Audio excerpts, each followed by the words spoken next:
Hi, my name is Deb Kimless. I am part of a group in Maryland called ForwardGro. I also educate about the benefits of cannabis as a therapeutic tool. As a physician, I knew really nothing about it. I grew up in the just say no era. I believed it. I never consumed cannabis recreationally in my life.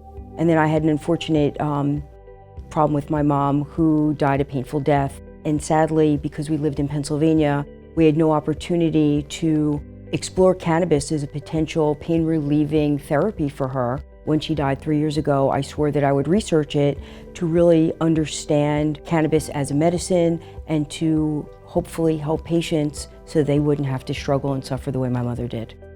Patients are fearful about this stigma. They're fearful that they're going to be perceived by their family and friends as being a pothead or a stoner. The other thing that they're concerned about is that they're not having this discussion with their primary care physician. The idea that they have to go circumvent traditional medical treatment methods makes them uncomfortable.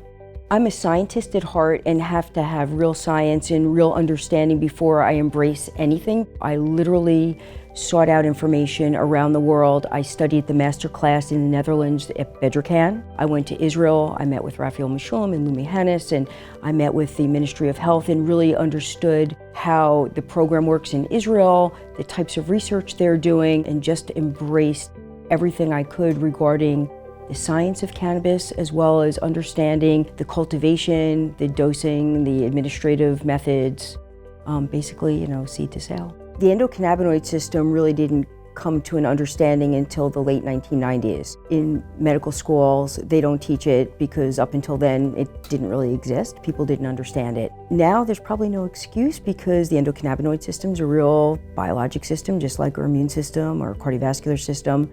But because cannabis as a plant has been vilified and it's a Schedule I drug, it's not being taught. However, there are newer, interesting platforms that have quality educational content. Doctors like myself go around the country and lecture at lots of cannabis conferences. And so there are things, but when I first started 3 years ago, which it sounds like a short period of time, but in cannabis, it's light years, there was really not a whole lot, and I did have to seek beyond the borders of the United States to find information.